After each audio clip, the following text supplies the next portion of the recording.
Mpendwa msikilizaji wa Radio Maria Tanzania, sauti ya Kristo nyumbani mwako, na radio wa shirika Radio Mbiu sauti ya Faraja Kagera.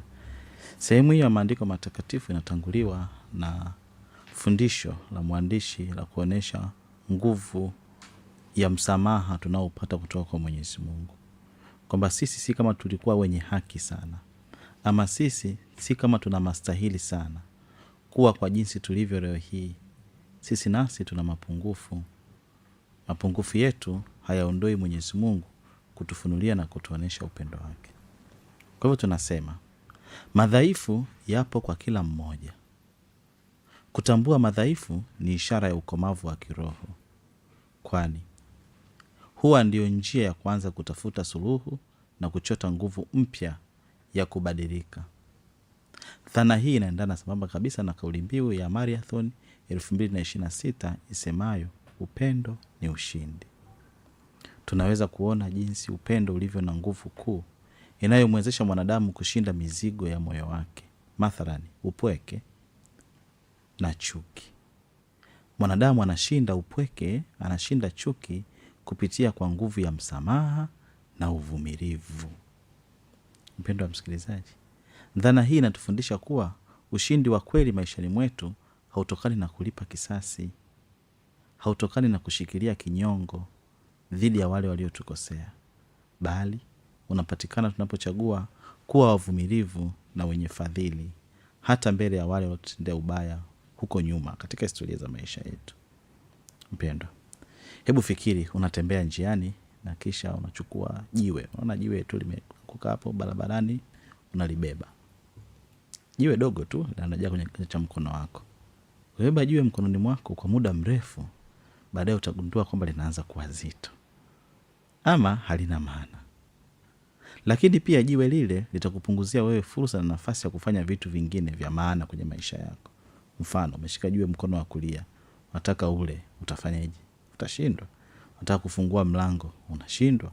Unataka kufanya hiki na kile kupitia mikono yako, unashindwa, sababu lile jiwe limekaa katika mkono wako. Kwa hiyo licha ya uzito, utagundua kwamba linapunguza uwezo wako wa kutenda inavyopaswa sawa sawa kadiri ya uumbaji wako. Yaani utashindwa kutenda kwa uhuru. Hivyo ni bora kulitupa na kupangusa vumbi na kisha uendelee na maisha yako. Wapendwa, kupitia mfano huu kubeba jiwe, tunajifunza kuwa kutokusamehe ni sawa na kujitwika mzigo mzito unaozidi nguvu zako na unaokufanya kuwa mnyonge kadiri muda unavyosogea. Wakati wa ushindi wa kweli wa upendo unapokuja ni pale mtu anapoamua kwa hiari yake kulitupa ile jiwe chini na kuacha moyo wake uwe huru ili kuishi kwa amani na jamii inayomzunguka, hata na wale ambao wametuumiza. Nguvu hii ya kusamehe na kuvumilia inalishwa na upendo usio na masharti ambao mwanadamu anajazwa nao kila siku. Upendo ambao unatusaidia kukubali ubinadamu wetu na ubinadamu wa watu wengine. Mtu anapoonja upendo wa bure kutoka kwa mwingine, iwe kutoka kwa wengine ama kutoka kwa Kristo mwenyewe aliyetoa uhai wake kwa ajili yetu, mtu huyu anapoonja huo upendo anajazwa mwanga ndani mwake.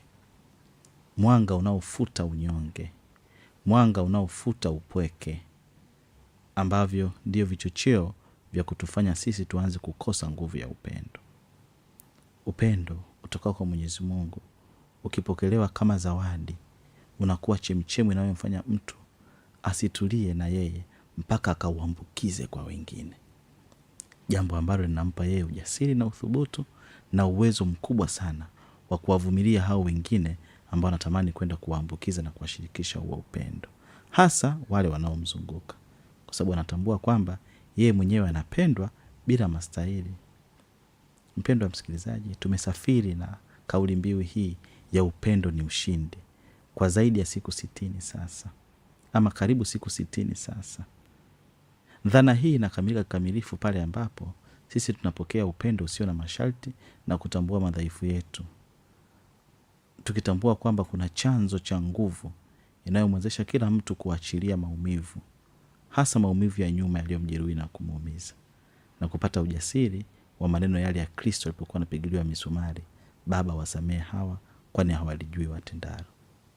Ili mtu aweze kutupa chini jiwe, kutupa chini mizigo, kutupa chini vinyongo, anahitaji kwanza kuujaza moyo wake kwa upendo, jambo ambalo litampatia ujasiri wa kufanya safari ya kwanza iliyo ngumu, lakini ya kwenda kueneza huo wema kwa wengine, ama huo upendo kwa wengine. Ushindi wa upendo unathibitika pale tu mwanadamu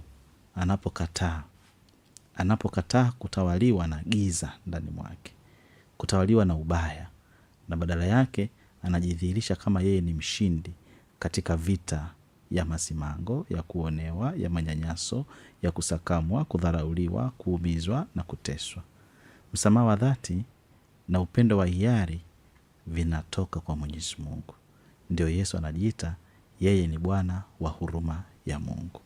Kumbe tumkimbilie Yesu mkombozi wetu, ili nasi kauli mbiu hii ambayo tumesafiri nayo kwa muda wa kipindi cha siku takribani 50 na ama karibu 60, tuweze pia kusafiri nayo katika maisha yetu.